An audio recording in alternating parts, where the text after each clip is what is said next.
And welcome to Parashat Massei. This is the last parasha in Bamidbar. And it starts with the summary of all the journeys and departures that we had from Egypt, the definition of the boundaries of the state of Israel, and the setting up of the city of refuge and the whole laws around unintentional killing. But let's look at the beginning, this amazing summary of our journeys and departures. And the Alshech asks the following questions. Number one, we're told of the story of Bnei Israel coming out of Egypt. We know that story already, while we're repeating it here. And it describes as a journey that was undertaken through the leadership of Moshe and Aaron. And we know that Aaron wasn't present in the latter part of the journeys as he had passed away.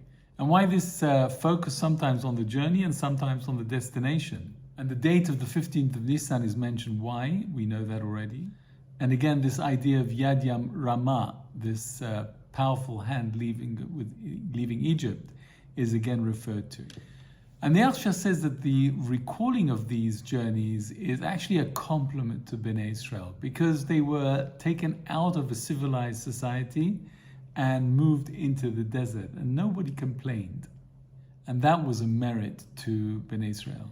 And this sentiment is expressed in Jeremiah chapter 2, verse 2, where it says, "I remember the kindness of your youth when you followed me into the desert." And it's Israel's faith that is reviewed by recalling these events. And leaving Egypt is exactly when the Jewish people earned the title, the children of Israel. And generally, when you talk about a journey, it's the arrival that's the main issue rather than the journey. But here, we see that the description of the journey is mentioned as a priority over the stations, because the mere fact that the Jewish people consented to leave civilization and move to the desert was a huge merit to them.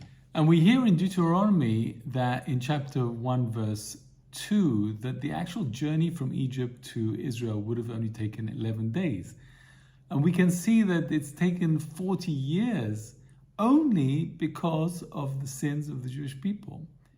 God wouldn't want us to aimlessly wander around the desert. We ended up doing so because every time we sinned, God moved us away to a different place.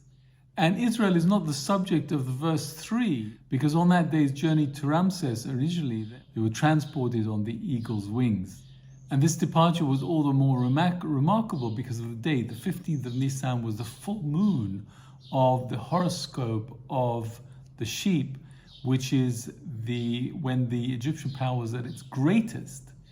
And the Alshech states that it was the Egyptians' inactivity in holding back the Jewish people that was even more remarkable than the Jewish people being transported on the wings of eagles. Even the spiritual entity and the spiritual angel of Mitzrayim did not interfere with the Jewish people's departure. And this was due to the Egyptian people being occupied with the burial of the firstborns that passed away in the last plague. Unless Hashem transported them on eagle's wings on the 15th of Nisan, they wouldn't have arrived at Ramses at that one day. And the repetition in verse 3 and 5 of this part of the journey is to emphasize the miraculous nature of the miracle of their departure. And it was only from Sukkot that the Jewish people actually moved on their own feet. And the Alshech suggests that the Jewish people didn't appreciate fully the extent of this miracle. And so we see in verse 5 the beginnings of the wandering of the Jewish people. And I wanted just to draw your attention to verse 7, where it says, Vayashav al pi achirot, Vayashav being in the singular. And this is again a credit to the Jewish people that when they were asked by God to turn around at Pi Hachirut, which was near Baal Tzefon, they were happy to do so to provoke Pharaoh to pursue them, because he was thinking that they had been stopped by the Baal from further progress. And this beautiful expression in the singular shows the united entity of the Jewish people in playing the role that Hashem has assigned for them. But this unity only lasted a short time, because we see already in verse 8 that Vayanuchu b'Mara, and they in plural camped in Mara, and this is when the first public discontent took place, as we read in Exodus 15, chapter 15, verse 22 to 24. And it's very interesting that the Alshech says that the descent at Yam Suf, at the crossing of the sea, the complaints of the Jewish people at that time is not mentioned here, because that complaint was warranted. And that's it for Parashat Massei. And there's a beautiful teaching here, and I want to leave you with this bracha. The teaching is as follows. We go through life is a journey. It's a journey, and we have an end goal to achieve at that journey. And it depends on us as to whether we take the short route or the long route. What makes getting to our destination longer is purely Hashem reacting to us taking the wrong paths. So my blessing to you this week is when you're faced with a fork of which fork to take to arrive at your end goal, at your end destination, you should pick the one that is most in line with Hashem's will, because that will inevitably be the easiest and the shortest route.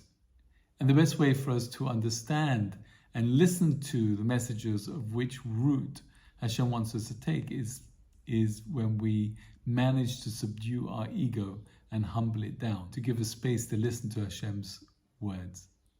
Shabbat Shalom. See you next week.